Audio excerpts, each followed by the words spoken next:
అని లేదంటే CA foundation అని రకరకాల ఫౌండేషన్ కోర్సులు చేస్తూ పిల్లలకి ఏంటంటే వాళ్ళకి బాగా ఇష్టమైన ఆటలు అనేవి తల్లిదండ్రులు కావచ్చు, స్కూల్ మేనేజ్మెంట్ కావచ్చు, స్కూల్ టీచర్స్ కావచ్చు, చివరికి స్కూల్ స్టూడెంట్స్ కూడా నెగ్లెక్ట్ చేస్తున్నారు.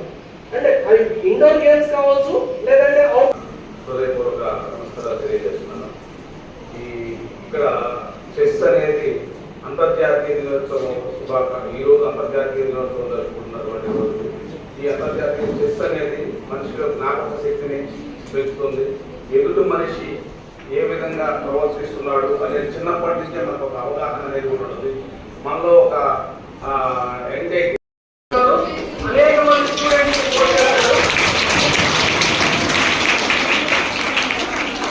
ఈ రోజుకి అంటే ఈ ఇంటర్నేషనల్ చెస్ డేకి సరైన మన సబ్జెక్ట్ వచ్చారు సార్. ఒక 10 minutes మంచి ఇంపార్టెంట్ వాల్యుబుల్ ఇన్ఫర్మేషన్ చెప్తారు.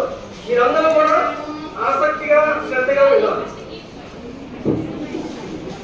Good evening all. ముందుగా మీ అందరికీ అంతర్జాతీయ సదరంగా శుభాకాంక్షలు. ఇవాళ ఇంటర్నేషనల్ చెస్ డే అనేది ఫస్ట్ వరల్డ్ చెస్ ఫెడరేషన్ వాళ్ళు దీన్ని జూలై 28ని ఈ డేగా సెలబ్రేట్ చేసుకోవడానికి డిసైడ్ చేశారు.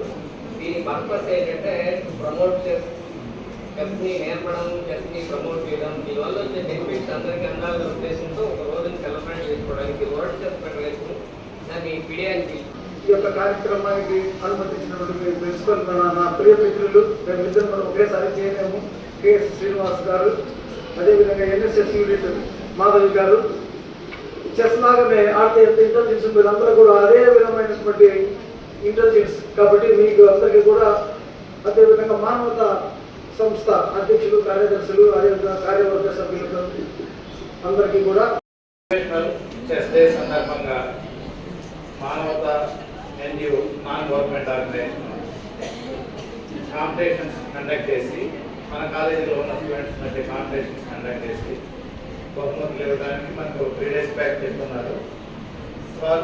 ఈ ప్రోగ్రామ్కి మన కాలేజీని సెలెక్ట్ చేసుకున్నందుకు మన కాలేజీ తరఫున వాళ్ళకి కృతజ్ఞతలు తెలియజేస్తున్నాను. వెళ్ళాలి. ఏదైనా సరే ఆ ప్రాక్టీస్ చేస్తే 21 daysలో అది మీకు హ్యాబిట్ అయిపోతుంది. అది తెలిసే ఉంటుంది మీకు. మీ ప్రిన్సిపాల్ గారు వీళ్ళంతా చెప్పే ఉంటారు. Anything if you practice for 21 days that becomes a habit.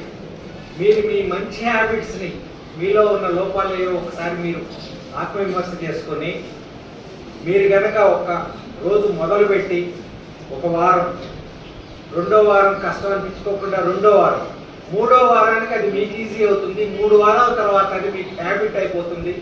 మీకు ఉన్నటువంటి ఆ మైనస్ పాయింట్స్ అన్నీ కూడా మీరు అధిగమించి అద్భుతంగా ఎదుగుతారు.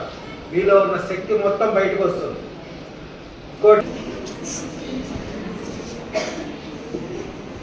చెస్ అనేది ఒక గేమ్. మన లైఫ్ కూడా అలానే ఉంటుంది. మనం ఆడే ఆట ముందు ఎలా తీసుకుంటున్నాము, అసలు మనం ఆ స్టెప్ ఎందుకు తీసుకుంటున్నాము, అసలు అక్కడ పెడితే మనకి ఏమవుతుంది. లేడీస్ లైఫ్లో కూడా అంతే. తన వేసే స్టెప్ని చాలా ఎవ్రీ స్పోర్ట్లో స్పోర్ట్స్మెన్షిప్ అనేది ఆబ్వియస్గా ఉంటుంది. బట్ చెస్లో ఏంటంటే మనం గెలిచినా ఓడిపోయినా కానీ ఎలా గ్రేస్ఫుల్గా మనము మన ఓటమిని తీసుకోవచ్చు, ఆర్ మనము గెలిచినా కానీ ఓవర్ జాయ్గా ఫీల్ అవ్వకూడదు అని చెస్ నేర్పిస్తుంది. ఒకసారి గేమ్లో గెలిచిన తర్వాత ఇంకొకసారి గెలుస్తాము అని లైక్ వీ షుడ్ ట్రై చేస్తాము, బట్ గెలుస్తాము అన్న పర్టికులర్గా ఉంటుంది. సో దీనివల్ల స్పోర్ట్స్మెన్షిప్ అనేది బాగా తెలుస్తుంది.